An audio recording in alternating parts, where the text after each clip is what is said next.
병원에서는 잘 말해주지 않는 위험한 초기 증상. 안녕하세요. 건강의 중요성은 아무리 강조해도 지나치지 않습니다. 하지만 우리는 종종 몸이 보내는 작은 신호들을 무심코 지나치곤 하는데요. 병원에서는 미처 자세히 알려주지 않지만 생명을 위협할 수도 있는 위험한 초기 증상들이 있습니다. 오늘은 많은 분들이 놓치기 쉬운 우리 몸의 위험한 초기 신호들에 대해 자세히 알아보고자 합니다. 이 정보들이 여러분과 가족의 건강을 지키는 데 큰 도움이 되기를 바랍니다. 우선 일상생활에서 흔히 겪는 증상이라 대수롭지 않게 여기기 쉬운 것들부터 살펴보겠습니다. 첫 번째는 바로 애매한 소화불량입니다. 누구나 한 번쯤은 소화가 잘 안 되거나 속이 불편했던 경험이 있을 텐데요. 문제는 이러한 증상이 과거와는 다르게 지속되거나 평소와 다른 양상으로 나타날 때입니다. 예를 들어 식사량이 줄지 않았는데도 유난히 소화가 안 된다거나 특정 음식을 먹었을 때만 반복적으로 불편함을 느낀다면 단순히 체했다고 생각하고 넘기지 않아야 합니다. 또한 변을 보는 습관이 갑자기 바뀌거나 특별한 이유 없이 배가 자주 아프다면 반드시 검사를 받아보는 것이 좋습니다. 응급의학과 전문의들은 이러한 애매한 소화기 증상들을 절대 쉽게 넘기지 말라고 강력히 조언합니다. 사소해 보이는 변화가 췌장암 같은 심각한 질병의 초기 신호일 수도 있기 때문입니다. 소화불량과 함께 이유 없는 체중 감소가 동반된다면 더욱 주의 깊게 살펴봐야 합니다. 6개월 이내에 평소 체중의 10% 이상이 줄었다면 반드시 정밀 검사를 받아야 합니다. 다음으로 특히 어린 자녀를 둔 부모님들이라면 반드시 기억해야 할 중요한 증상이 있습니다. 바로 모야모야병의 초기 신호인데요. 모야모야병은 뇌혈관 질환의 일종으로 뇌의 혈관이 점차 좁아지면서 뇌졸중을 유발할 수 있는 위험한 질병입니다. 어린이 모야모야병은 그 증상이 짧고 반복적이어서 부모가 꾀병으로 오해하기 쉬운데요. 아이가 갑자기 팔다리에 힘이 빠지거나 말이 어눌해지는 증상을 보일 수 있습니다. 이러한 증상은 몇 분 내에 사라지기도 해서 대수롭지 않게 여겨질 수 있습니다. 또한 시야 이상, 원인을 알 수 없는 두통, 어지럼증 등도 모야모야병의 신호일 수 있습니다. 아이가 과도하게 흥분하거나 울 때 이러한 증상이 나타난다면 더욱 주의 깊게 관찰해야 합니다. 부모님의 세심한 관찰이 정말 중요한데요. 만약 이러한 증상을 발견했다면 병원에 방문하여 의사에게 증상이 시작된 시점, 한쪽 팔다리에만 증상이 나타나는지, 증상이 얼마나 지속되었는지, 얼마나 자주 반복되는지 등 구체적인 정보를 상세하게 전달하는 것이 정확한 진단에 필수적입니다. 다음은 응급실에 즉시 가야 하는 경우에 대해 말씀드리겠습니다. 이러한 증상들은 시간이 생명과 직결될 수 있으므로 주저하지 말고 119에 전화하거나 즉시 가까운 응급실을 방문해야 합니다. 첫째, 뇌졸중이 의심될 때입니다. 술에 취한 상태가 아닌데도 갑자기 사물이 두 개로 보이거나 말이 잘 나오지 않고 어눌해지는 증상, 한쪽 팔다리에 힘이 빠지는 증상이 나타난다면 지체 없이 응급실로 가야 합니다. 뇌졸중은 골든타임이 매우 중요하기 때문에 조금이라도 의심된다면 시간을 허비해서는 안 됩니다. 둘째, 급성 충수돌기염, 즉 맹장염이 의심될 때입니다. 처음에는 명치 부분이 얹힌 듯 거북하거나 소화불량, 메스꺼움 같은 위장 증상이 나타나다가 점차 오른쪽 아랫배로 통증이 이동하고 그 통증이 점점 심해진다면 급성 충수돌기염일 가능성이 높습니다.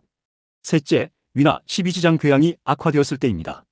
명치 부위에 타는 듯한 통증이나 칼로 베는 듯한 극심한 통증이 느껴지고 이 통증이 복부 전체로 퍼진다면 응급 상황입니다. 넷째, 심각한 탈수 증상입니다.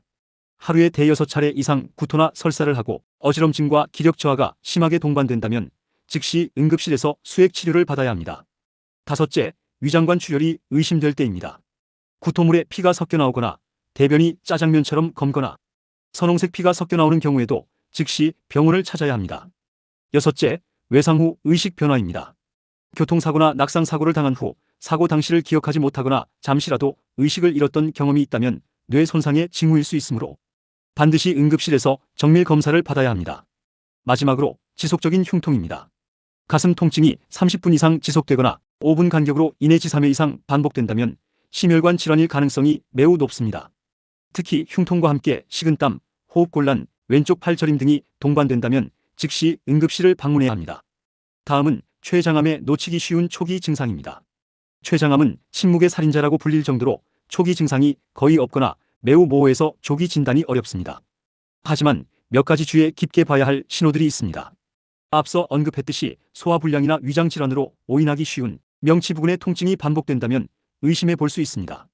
특히 이 통증이 바로 누웠을 때 더 심해지고 옆으로 웅크리고 누우면 약간 완화되는 특징이 있다면 췌장암의 가능성을 배제할 수 없습니다. 또한 아무런 이유 없이 체중이 급격히 감소하는 것도 중요한 신호입니다. 6개월 이내에 평소 체중의 10% 이상이 줄었다면 반드시 병원을 찾아야 합니다. 마지막으로 변의 색깔이 평소와 다르게 옅은 회색이거나 기름기가 많아 보이는 지방변을 보는 경우에도 췌장 기능에 이상이 있을 수 있으므로 주의에 깊게 살펴봐야 합니다. 이러한 증상들이 복합적으로 나타난다면 반드시 전문의와 상담하여 정밀 검사를 받아야 합니다. 마지막으로 겨울철에 흔히 발생하는 호흡기 질환의 초기 증상에 대해 말씀드리겠습니다. 독감, 코로나19, 단순 감기 이 세 가지 질환은 초기 증상이 매우 비슷하여 구분하기가 쉽지 않습니다. 발열, 기침, 인후통, 콧물, 근육통 등이 모두 나타날 수 있기 때문입니다.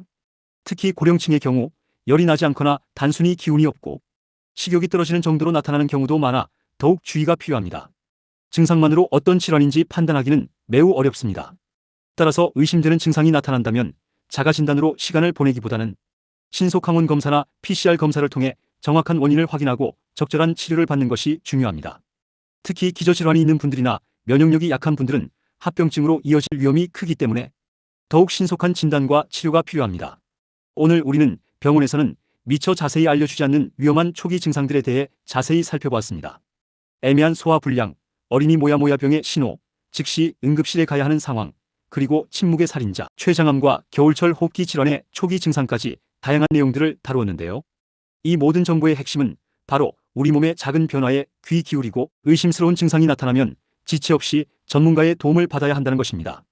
단순히 피곤해서 그렇겠지, 시간이 지나면 괜찮아지겠지 하는 생각은 자칫 돌이킬 수 없는 결과를 초래할 수도 있습니다.